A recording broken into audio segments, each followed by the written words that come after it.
Hello students, so we met again. कैसे हैं आप लोग स्टूडेंट्स? तो आज हम लोग क्या देख रहे हैं स्क्रीन पर? The chapter name is how do organisms reproduce, power booster class.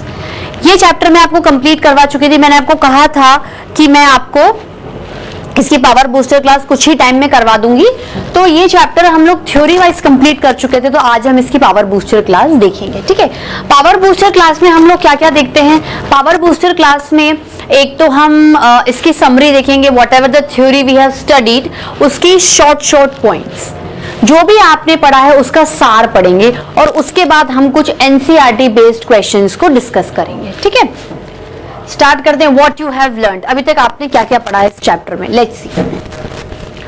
Reproduction unlike other life processes is not essential to maintain the life of an individual organism.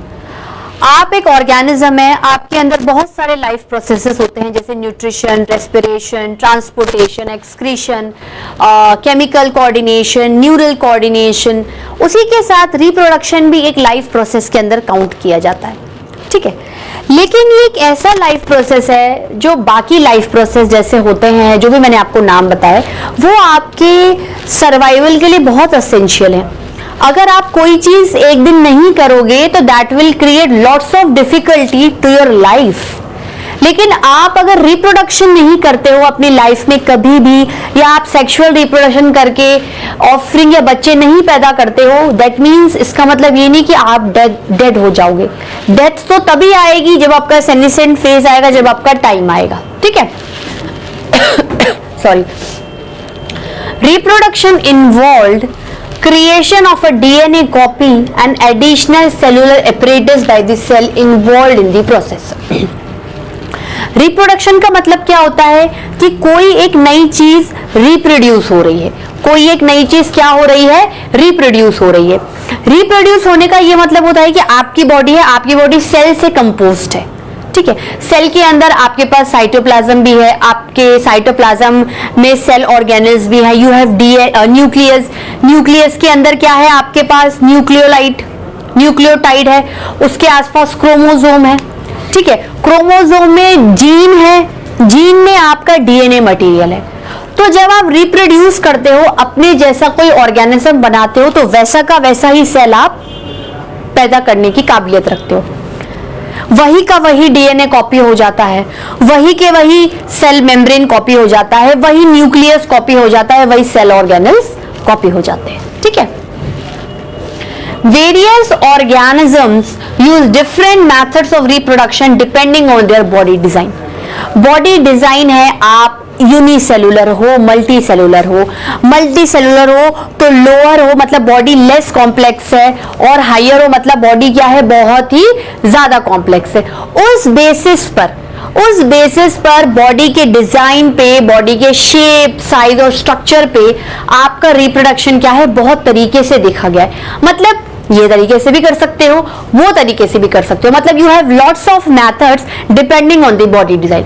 जिसका जो बॉडी डिजाइन था, जिसको जो सहूलियत महसूस हुई, उसने उस हिसाब से रिप्रोडक्शन नामक लाइफ प्रोसेस अपनी लाइफ में कैरी ऑन किया।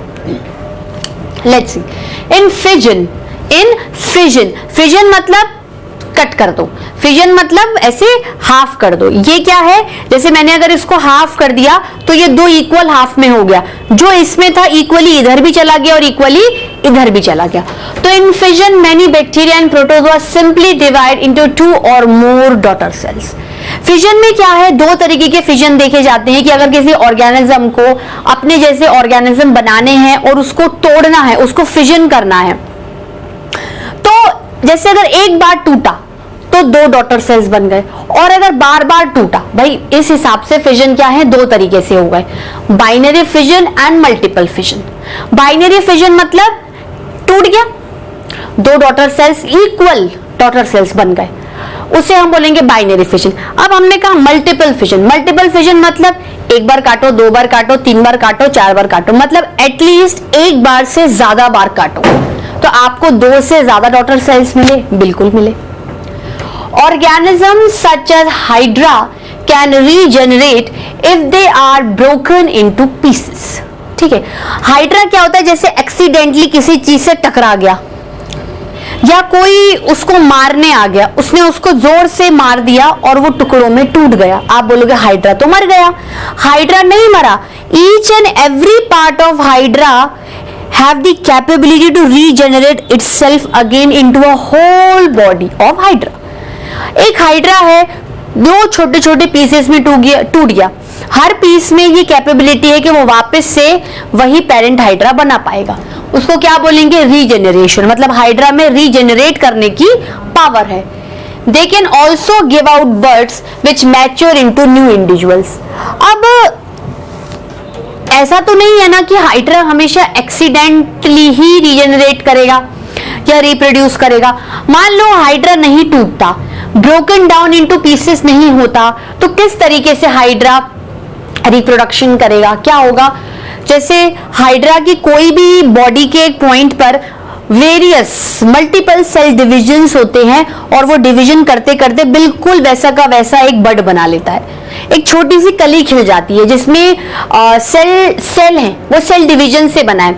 तो वो कली क्या करेगी? वो कली दिन ब दिन मैच्योर होकर आगे बढ़ के बिल्कुल वैसा का वैसा हाइड्रा बना लेगी। ठीक है। Roots, stems and leaves of some plants developed into new plant through vegetative propagation।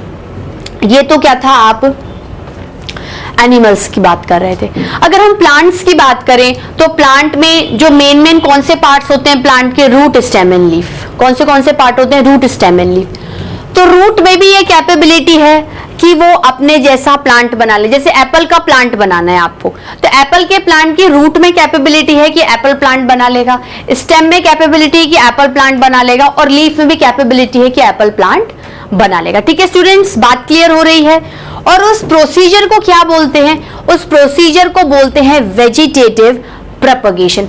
ये जो रूट, स्टेम एंड लीफ है, ये प्लांट के क्या है? वेजिटेटिव पार्ट्स है। मतलब अपने अंदर से ये कुछ और भी पैदा कर सकते हैं। प्रोपगेट मतलब आगे बढ़ना, प्रोपगेट मतलब आगे बढ़ना। There are examples of asexual reproduction where new generations are created from single individual। ठीक है, क्या बोल रहा है ये लाइन आपको क्या समझा रही है कि asexual reproduction मतलब there is no involvement of sex। There is no involvement of sex means there is no involvement of sex cells, there is no involvement of gametes। यहां पर एक सिंगल पेरेंट ही नए ऑर्गेनिज्म को जन्म दे देगा, उसमें किसी भी तरीके का गैमेट फॉर्मेशन नहीं होगा। कहीं कहीं ऐसा देखा जाता है कि गैमेट के फॉर्मेशन हो जाता है, गैमेट का फॉर्मेशन हो जाता है, लेकिन उन दोनों का फ्यूजन नहीं होता। मतलब जैसे गैमेट का फॉर्मेशन हो गया, ठीक है, पर गैमेट ट्रांसफर पड़े हुए हैं, गैमेट कोई मूवमेंट नहीं हो रहा, कोई ट्रांसफर नहीं हो रहा, कोई फ्यूजन नहीं हो रहा, तो हमें सेक्सुअल रिप्रोडक्शन जैसे कोई भी रिजल्ट एसेक्सुअल में नहीं मिलते। Sexual reproduction involve two individual for the creation of a new individual. ठीक है, एक ऑर्गेनिज्म को पैदा करने के लिए सेक्सुअली आपको दो ऑर्गेनिज्म की जरूरत है, और वो दोनों अपोजिट सेक्स के होने चाहिए। मतलब मेल सेक्स होना चाहिए जो मेल सेक्स सेल या मेल गैमेट प्रोड्यूस करे, और एक फीमेल होनी चाहिए जो फीमेल सेक्स सेल या फिर फीमेल गैमेट प्रोड्यूस करे। उनके कांटेक्ट से जब मेल गैमेट फीमेल गैमेट को फ्यूज करेगा, तब जाके जाइगोट, एम्ब्रियो, फीटस और न्यू ऑर्गेनिज्म बनेगा। ठीक है, DNA coping mechanisms creates variations which are useful for ensuring the survival of the species. Modes of sexual reproduction allow for greater variation to be generated। भाई asexual reproduction में जो organism पैदा हो रहा है वो डिट्टो सेम टू सेम अपने parent की तरह बन रहा है, means the offspring is clone of the parent body. लेकिन सेक्सुअल रिप्रोडक्शन में चूंकि मेल एक अलग ऑर्गेनिज्म है, ठीक है, फीमेल अलग है, उन दोनों के कॉम्बिनेशन से जो ऑर्गेनिज्म बन रहा है वो काफी हद तक अपने पेरेंट से रिसेंबल करेगा। मतलब आप देख के बोल सकते हो किसी बच्चे को कि अच्छा आपके पापा ये हैं, अगर आपने उसके पापा को देख रखा है तो कहीं ना कहीं कुछ फीचर्स आपको मेल खाते हुए दिखेंगे। लेकिन फिर भी एसेक्सुअल रिप्रोडक्शन कंपैरिजन जो ऑफस्प्रिंग होगा वो पेरेंट का क्या होगा? डिट्टो क्लोन नहीं होगा, डिट्टो क्लोन नहीं होगा। ठीक है, उसमें खुद में भी कुछ अपने न्यू कैरेक्टर्स होंगे जिसकी वजह से क्या है आपको वेरिएशन नजर आएगा। अब मान लो इनका चाइल्ड जब आगे बच्चे पैदा करेगा तो वेरिएशन क्या है? दिन ब दिन आगे स्पीशीज में क्या होते जाएंगे? कैरी ऑन होते जाएंगे। इसलिए sexual reproduction is far more advanced and better mode of reproduction in comparison to asexual reproduction. asexual reproduction में भी species की survival हो रही है, सेक्सुअल रिप्रोडक्शन में भी ये हो रहा है, पर सेक्सुअल में क्या है, वेरिएशन, एक न्यूनेस दिख रही है। तो न्यूनेस की वजह से क्या है, आप में ज्यादा एवोल्यूशन अच्छे से हो रहा है, ठीक है, डेवलप कैरेक्टर दिन ब दिन स्पीशीज में मिल रहे हैं, एडजस्टेबिलिटी आ रही है, you can survive in any of the unfavourable condition, क्योंकि दिन ब दिन आपको कुछ ना कुछ नया कैरेक्टर हर स्पीशीज में मिलता जा रहा है, ठीक है। Reproduction in flowering plants involve transfer of pollen grains from the anther to the stigma, which is referred to as pollination. It is followed by fertilization. ठीक है, अगर फ्लावरिंग प्लांट्स में, मतलब जो प्लांट्स होते हैं जिनमें फ्लावर आ जाता है, flower is the sexual part, flower is a reproductive organ of the plant, मतलब ये प्लांट सेक्सुअल रिप्रोडक्शन कर सकते हैं। फ्लावर्स का अपीयरेंस या फ्लावर्स का आना ये इंडिकेट करता है, ठीक है। तो फ्लावर में क्या है, फ्लावर में मेल पार्ट होगा, मेल रिप्रोडक्टिव पार्ट जो मेल गैमेट प्रोड्यूस करेगा, और female reproductive part female gamete produce करेगा। तो मेल गैमेट को बोलेंगे पोलन ग्रेन्स और फीमेल गैमेट को egg.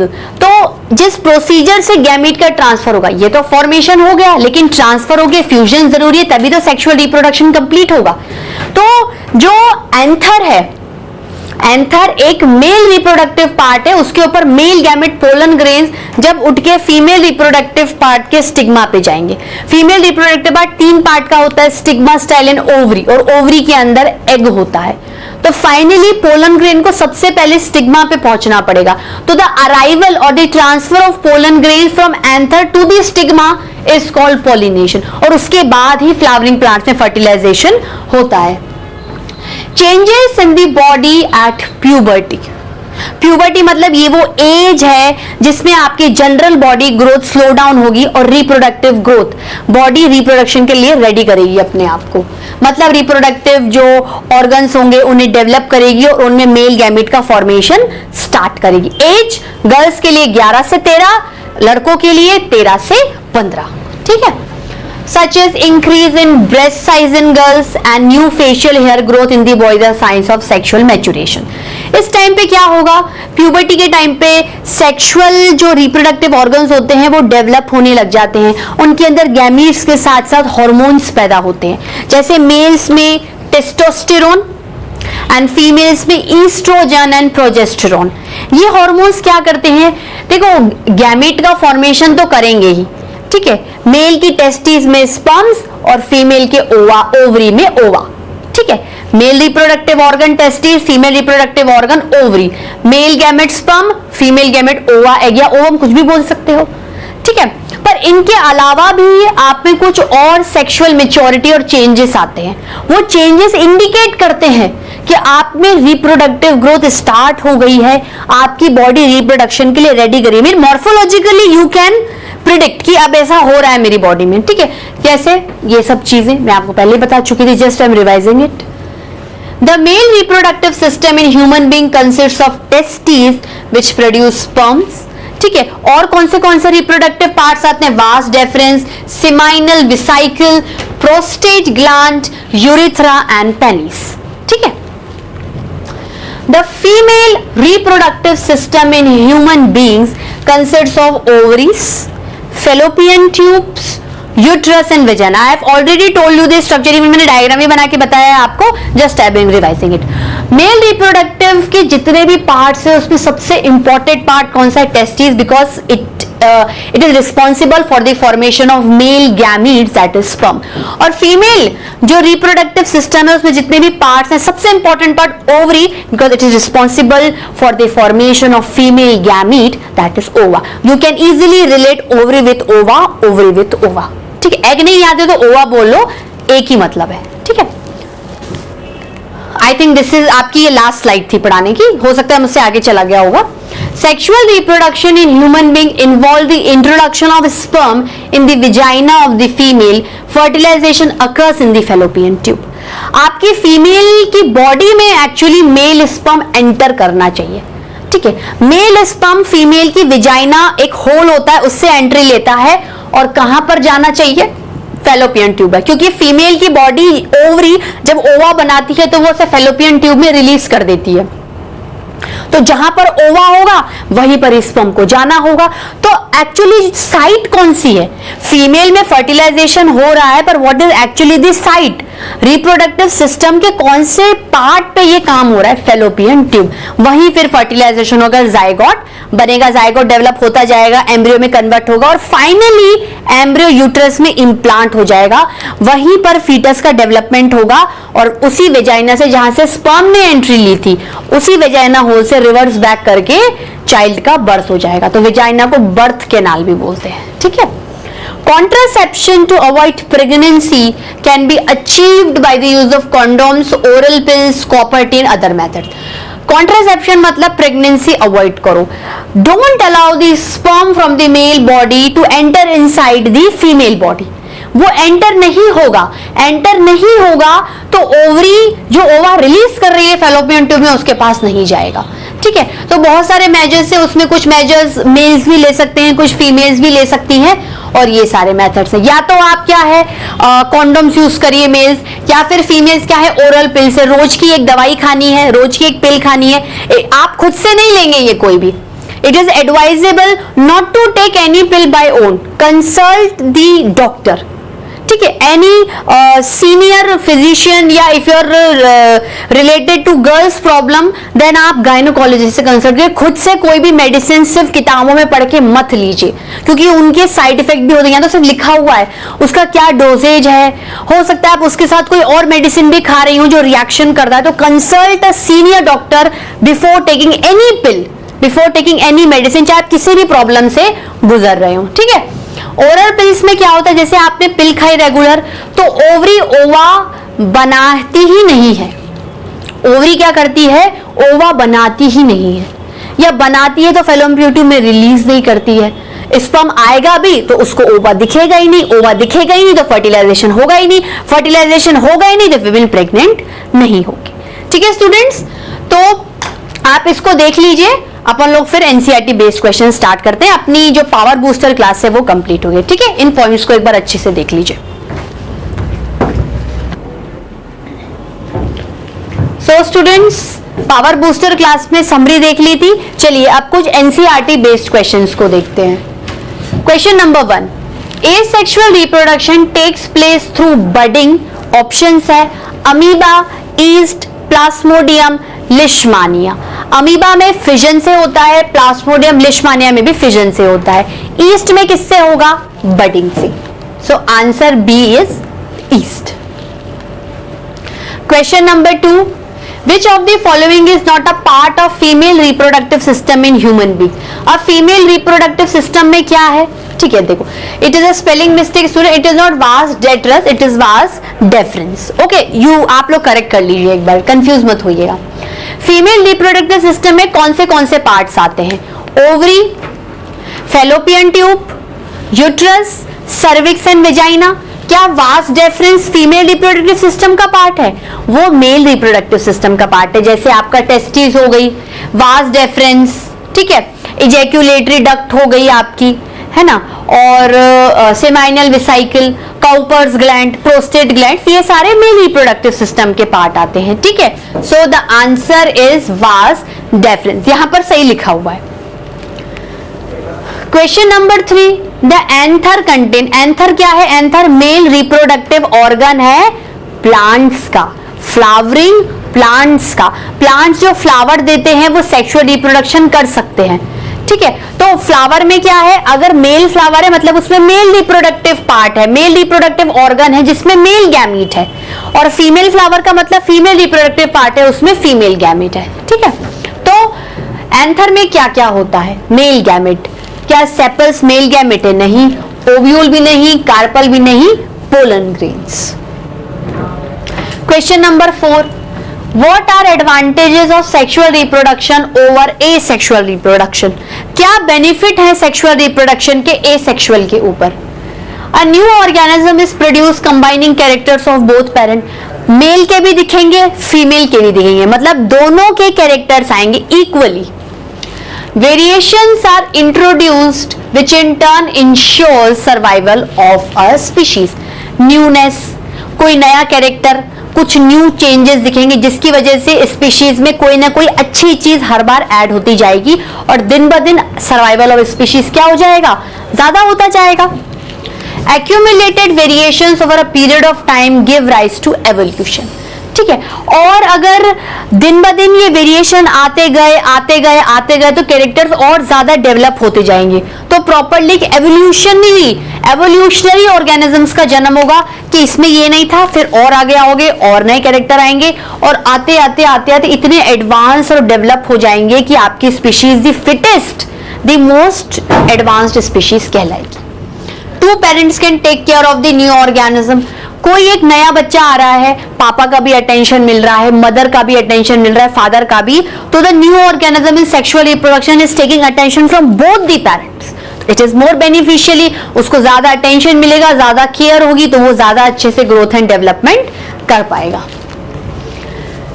Question number 5, what are the functions performed by the testis in human beings. Human beings में जो मेल्स होते हैं उनमें मेल रिप्रोडक्टिव सिस्टम होता है प्रीप्रोडक्शन करवाने के लिए।